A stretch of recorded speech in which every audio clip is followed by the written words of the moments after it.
Le soleil se lève sur le jardin animalier Régnier 3.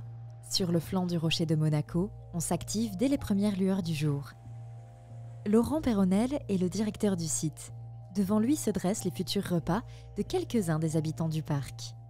Là, on prépare une quinzaine de gamelles. C'est tout ce qui est perroquet, petits primates, chauve-souris et tatou. Alors tous les jours, on récupère à peu près une palette d'invendus de Carrefour de la veille, en fruits et légumes. Et on achète le complément quand il nous manque en quantité ou en qualité. Parce que si la qualité n'est pas top, on ne donne pas. Donc, contrairement à ce qu'on peut croire, oui, ils ne mangent pas des épluchures et des fruits gâtés ou quoi que ce soit. C'est tout de la top qualité. Ils mangent aussi bien que nous. Ce que nous, on ne mangerait pas, eux ne le mangent pas non plus. Chaque jour, le personnel du parc doit répartir 100 kg de nourriture entre les 60 espèces, à commencer par les petits protégés de l'infirmerie. Pour Laurent, direction le lieu de vie des Saïmiris, ces petits singes d'Amérique centrale et du Sud. Avant que le repas ne soit servi, Laurent nettoie de fond en comble les box de ce groupe de 6 individus mâles. L'hygiène est primordiale, oui. L'hygiène alimentaire et l'hygiène de vie, c'est la base de toute... ça évite tout problème sanitaire.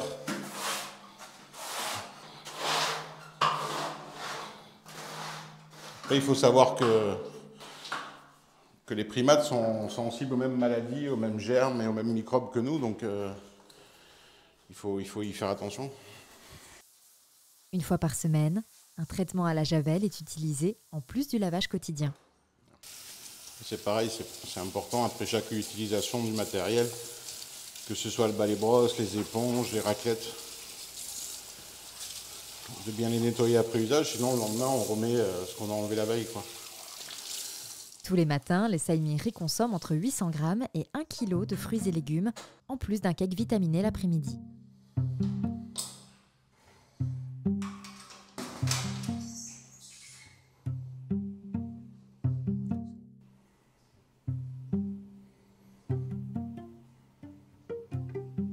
Et ils ne vivent pas seuls.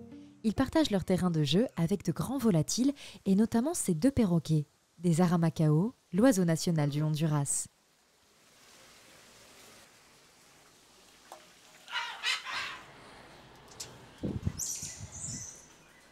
Donc là, les perroquets ont fini de manger dehors et les cariamas, donc je vais rouvrir aux Saïmiris qu'ils aient accès libre à leur bâtiment de nuit. Donc en fait, nous, c'est un peu la particularité du parc, c'est que nos animaux, ils ont toujours accès libre à leur bâtiment. Donc en fait, ils font ce qu'ils veulent.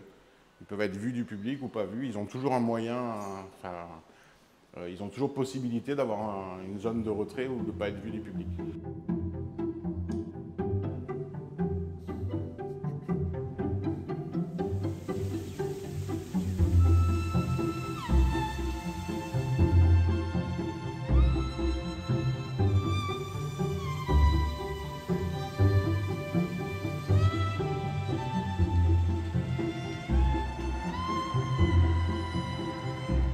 Laurent partage ses tâches matinales avec 3 membres de son équipe, dont Damien Vidal.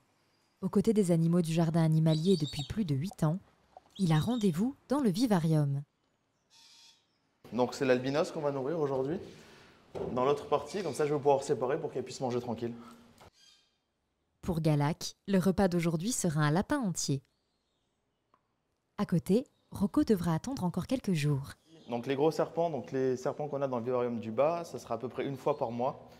Et on ne les nourrit pas pendant qu'ils sont en mue, parce que sinon ça fait grossir leur corps et ça abîme la prochaine mue, la prochaine peau. Donc pour que ce soit une mue bien et en bonne santé, il faut les nourrir pendant qu'ils sont hors mue. Leurs voisins sont ces 2 tatous que le jardin animalier a récupérés auprès du zoo de Sanary-sur-Mer en apprenant que leur mère ne s'occupait pas d'eux. Ils font partie des animaux avec qui Damien entretient une relation privilégiée. Je pense que c'est un peu aussi le but de vouloir bosser avec des animaux, c'est pouvoir faire côtoyer et pouvoir approcher des animaux qu'on ne peut pas croiser tout le temps en étant chez soi ou avoir n'importe quel boulot, quoi. De retour dans les allées du parc, le soigneur animalier se dirige vers la volière des chauves-souris, un petit groupe de roussettes du Vietnam. Contrairement à celles de chez nous qui mangent des insectes et qui vivent la nuit. Voilà. Nous, c'est fruits à volonté. Pendant que les principales intéressés se cachent, Damien poursuit sa routine matinale qu'il connaît par cœur. Lui qui a commencé en stage dès la 3e ne s'en lasse pas.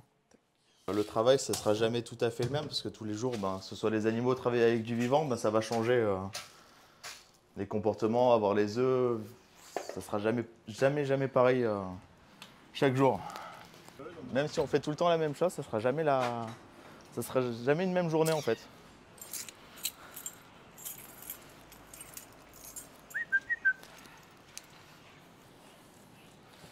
Bah oui. Et depuis son arrivée, son objectif et celui du parc sont restés les mêmes. Attention. Aïe, tu m'as fait un peu mal quand même. Allez, Zo. Bah oui. Qu'ils aient un petit peu moins peur à chaque fois tous les jours, donc il faut faire en sorte de bosser sans forcément avoir de la manipulation, parce que c'est pas du tout ce qu'on essaie d'avoir, du contact des gratouilles et tout qu'on peut voir sur internet ou à la télé. Mais juste que quand on rentre dans un parc, ils n'aient pas peur. Entretenir vraiment le lien qu'on peut avoir avec le soigneur et l'animal, c'est...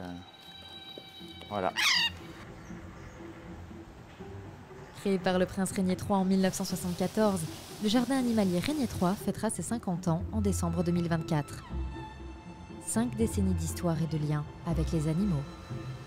Ils sont sous notre responsabilité, c'est notre priorité et c'est notre devoir de faire en sorte qu'ils soient aussi bien que possible et qu'ils manquent de rien, qu'ils aient des conditions de vie optimales, en sachant que la majorité de nos animaux, c'est de la récupération, des saisies, donc ils ont déjà eu un passif qui n'était pas forcément folichon.